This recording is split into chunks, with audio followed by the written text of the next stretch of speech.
حضرت بشر آفی رحمت اللہ علیہ سے سارا زمانہ پیار کرتا تھا. بغداد کا ایک تاجر کہتا ہے مجھے نہیں بابا اچھا لگتا تھا. ہمارا اپنا اپنا ذہن ہے نا, ہم کہتے ہیں میں نے جدھر ساری دنیا جا رہی ہے وہاں نہیں جانا. کہتے ہیں کہ وہ بابا مجھے نہیں اچھا لگتا تھا, حالانکہ سارا بغداد عزت کرتا. کیوں نہیں اچھا لگتا تھا؟ کہتے ہیں اس لیے کہ بابا نہ صرف فرض مسجد میں پڑھتا تھا, باقی نماز گھر جا کے. تو میں کہتا تھا اتنا ولی ہے تو باقی بھی مسجد میں پڑھے.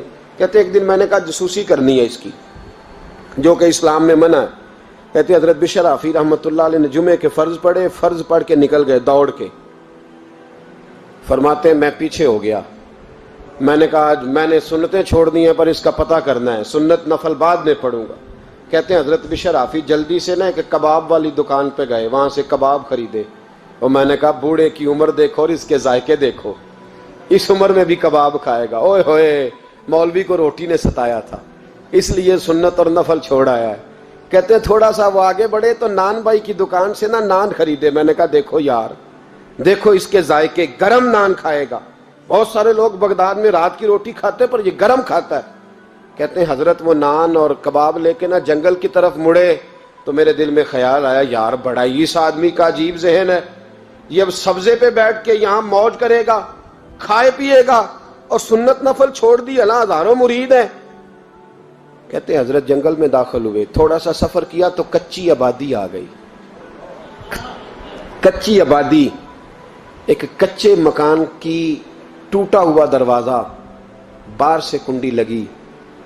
بغداد کے ننگے پاؤں چلنے والے ہزاروں مریدوں کے اس پیر نے کنڈی کھولی, اندر گئے. ایک فالج زدہ بابا جی بیٹھے. کہتے ہیں حضرت بشر آفی نے اپنی پگڑی کھولی اور اس آدمی کے منہ سے پانی نکل رہا تھا, رال ٹپک رہی تھی.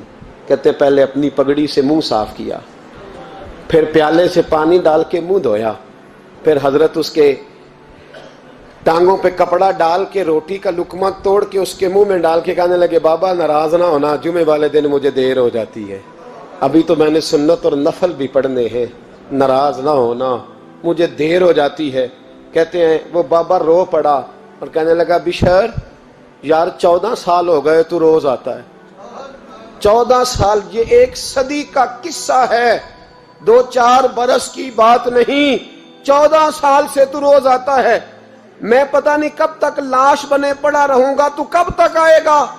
حضرت بشر آفی نے بابے کے آنسو پوچھ کے کہا بابا فکر نہ کر, آج کے بعد یہ جملہ نہ کہنا کہ تو میرے لیے بوجھ ہے.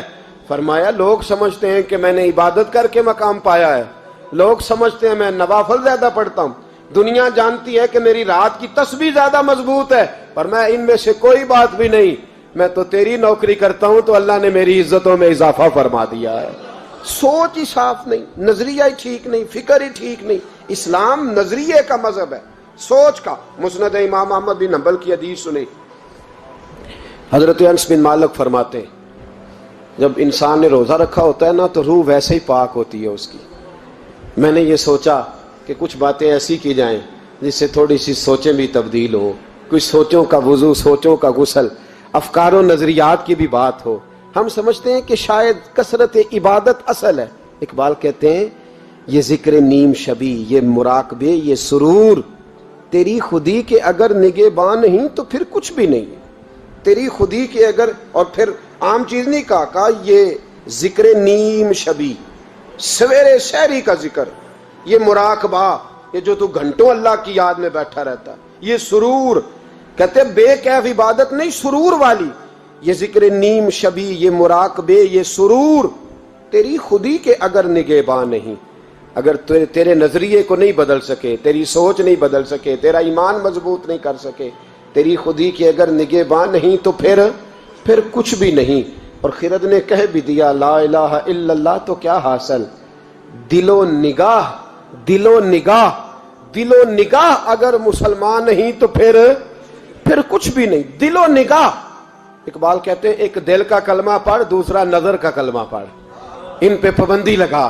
دل و نگاہ اگر مسلمان نہیں تو پھر تو کچھ بھی نہیں, کچھ بھی نہیں. حضرت انس بن مالک کہتے ہیں میں حضور کے پاس بیٹھا تھا, حضرت عبداللہ ابن عمر بھی بیٹھے تھے, کوئی بات ہو رہی تھی, ایک حجرے میں بیٹھے تھے, دروازے پہ دستک ہوئی. مسند امام احمد میں حدیث ہے نبی پاک علیہ السلام نے فرمایا انس دروازہ کھولو، دروازے پہ وہ بندہ ہے جس کو اللہ بغیر حساب کتاب جنت عطا فرمائے گا، وہ بندہ ہے دروازے پہ۔ حضرت انس بن مالک کہتے ہیں میں نے دروازہ کھولا تو بندہ دیکھا، غریب سا ایک انصاری صحابی، اور بندہ بڑا سادہ، وضو تازہ کر کے آیا ہے تو پانی کے قطرے داڑھی سے بہہ رہے ہیں، اور چمڑے کے جوتے اس نے لپیٹ کے نا تو بغل میں چھپائے ہوئے، آ کے اتحیات کی حالت میں بیٹھا، حضور سے دو چار باتیں کی، چلا گیا۔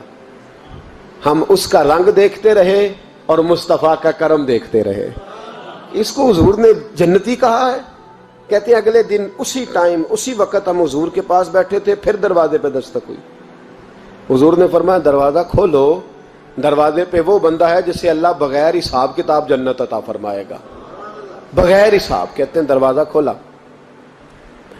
اور جیسے ہی میری نظر پڑی، بندہ بھی وہی ہے جو کل آیا تھا، اور انداز بھی وہی ہے جو کل تھا، اسی طرح پانی کے قطرے، اسی طرح جوتے بغل میں، السلام علیکم، کل حضور فلاں بات کی تفصیل پوچھنی مجھ سے رہ گئی تھی، غلطی ہوگی، دوبارہ آیا ہو۔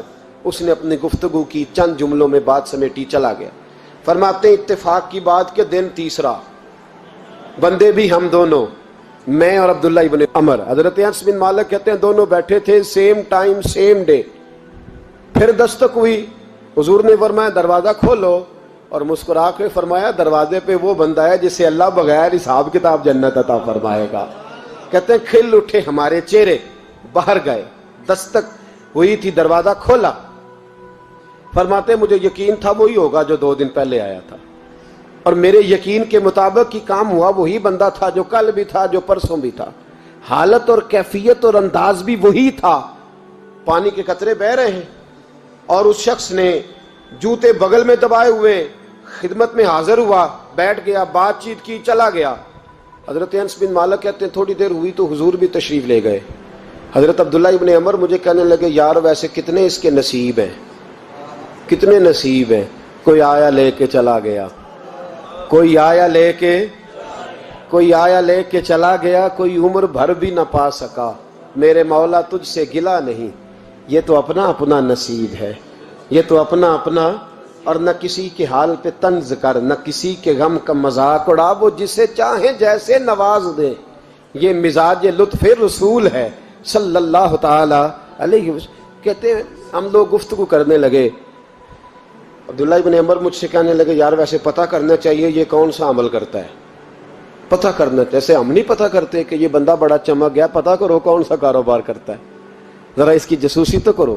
اور بندے بھی بڑے سمجھدار ہیں، وہ سائیڈ بزنس نہیں بتاتے، وہ کہتے ہیں وہ جو میرا علیحدہ ہے وہ نہیں بتانا، کہیں یہ نہ شروع کر لے۔ حالانکہ انسان کے پاس جو خوبی، جو اللہ نے اسے دولت دینی ہوتی ہے، وہ اپنا اپنا نصیب ہوتا ہے، وہ گھر میں بیٹھے بھی اللہ عطا کر دیتا۔ وہ کہتے ہیں کہ پتہ کرو کیا عمل کرتا ہے، تو حضرت عبداللہ ابن عمر کہتے ہیں میں اس کے پیچھے ہو گیا، اس سے سلام لی، تو میں نے کہا مجھے 2-3 دن کے لیے مہمان بنا لو گے، مان نہ مان میں تیرا مہمان، 2-3 دن کے لیے مہمان بنا لو گے؟ تو کہتے ہیں مجھ سے کہنے لگا کوئی گھر میں جھگڑا ہو گیا، کیونکہ پڑوس میں تو تمہارا، قریب ہی تو تمہارا گھر ہے، میرے مہمان بننے ہو، کچھ جھگڑا ہے؟ تو میں نے کہا چلو ایسے ہی سمجھ لو، پر مجھے مہمان بنا لو۔ کہتے ہیں میں 3 دن اور 3 راتیں اس شخص کے ساتھ رہا، وہ کتنا صدقہ کرتا ہے میں نوٹ کرتا رہا، نماز کتنی پڑھتا ہے، اس کا کیا، میں چاہتا تھا کہ وہ عمل مجھے ملے جس کی برکت سے مصطفیٰ نے اسے 3 مرتبہ جنتی فرمایا ہے، تاکہ وہ کیفیات مجھے بھی ملیں۔ حضرت عبداللہ ابن عمر کہتے ہیں کہ میں نے کوئی خاص چیز نہیں دیکھی، وہ عشاء پڑھتا تو فجر تک بستر پہ کروٹیں لیتا، اور میں الحمدللہ اٹھ کے تہجد بھی پڑھتا، نوافل بھی پڑھتا۔ کہتے ہیں وہ 1 سپارہ پڑھتا، میں 3 پڑھتا۔ فرماتے اس نے 3 دنوں میں کھجور بھی صدقہ نہیں دی، کہ کھجور بھی، اور میں نے بڑے بڑے غریبوں کی مدد کی۔ میں کہنے لگا کہ عمل تو میرا زیادہ ہے اس سے، پھر خوبی کیا ہے؟ خاص توجہ کرنا، اسلام اور دین کا جو فکری اساس ہمیں صحابہ نے دی۔ حضرت عبداللہ ابن عمر کہتے ہیں میں نے تیسرے دن اسے کہا بھائی اللہ تیرا بھلا کرے، تو نے بڑی خدمت کی، میں نے جانا ہے میرا کوئی جھگڑا نہیں ہوا تھا، میں تو بس تیرا عمل دیکھنے آیا تھا کہ تو عمل کیا کرتا ہے۔ تو وہ صحابی کہتے ہیں مجھے کہنے لگے یار تو میرا عمل دیکھنے آیا تھا، مجھے بتا تو صحیح کیا نے، اور کیوں دیکھنے آیا میرا عمل، تجھے کیا ضرورت پڑی میری جاسوسی کی؟ تو کہتے ہیں مجھ سے جب اس نے سوال کیا تو میں نے اس کو کہا بھائی تو 3 دن آیا نا ہم بیٹھے ہوئے تھے؟ کہا ہاں میں آتا رہا ہوں۔ کہا 3 دن نبی پاک نے فرمایا اللہ تجھے بغیر حساب کتاب جنت عطا فرمائے گا۔ تو میں چاہتا تھا کہ میں ذرا جاسوسی کروں، ذرا دیکھوں، کھوج لگاؤں کون سا ایسا عمل ہے، آپ بھی ذرا دھیان دیجئے گا، کون سا ایسا عمل ہے، حالانکہ تو عشاء پڑھتا ہے اور اٹھ کے فجر پڑھتا ہے، میں تہجد بھی پڑھتا ہوں، تیرا سپارہ 1 ہے میرے 3 ہے، کون سا ایسا عمل ہے جس کے سبب تجھے جنت ملے گی؟ کہتے ہیں وہ صحابی کہنے لگے یار کوئی ایسا عمل نہیں، کوئی شے نہیں، میں اس قابل ہی نہیں، من آنم کے من دانم، جو میں ہوں مجھے پتا ہے۔ کہا پھر کوئی بات تو ہوگی، تیری مہربانی بتا دے، میں نے 3 دن 3 راتیں محنت کی ہیں، بتا دے۔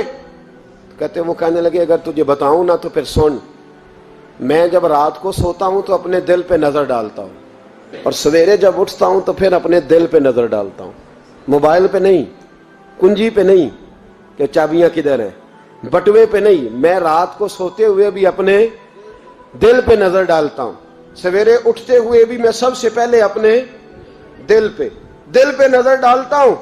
فرماتے ہیں الحمدللہ میرے دل میں کسی کا حسد نہیں ہے، کسی کے بارے میں کوئی کینہ نہیں ہے، کوئی کسی کے بارے میں میل نہیں، میں اللہ کے ہر بندے کے بارے میں سوچ، نظریہ، فکر اچھی رکھتا ہوں۔ اور فرمایا میں تیرے بارے میں بھی عبداللہ یہی سوچتا ہوں کہ تو مجھ سے زیادہ نیک ہے۔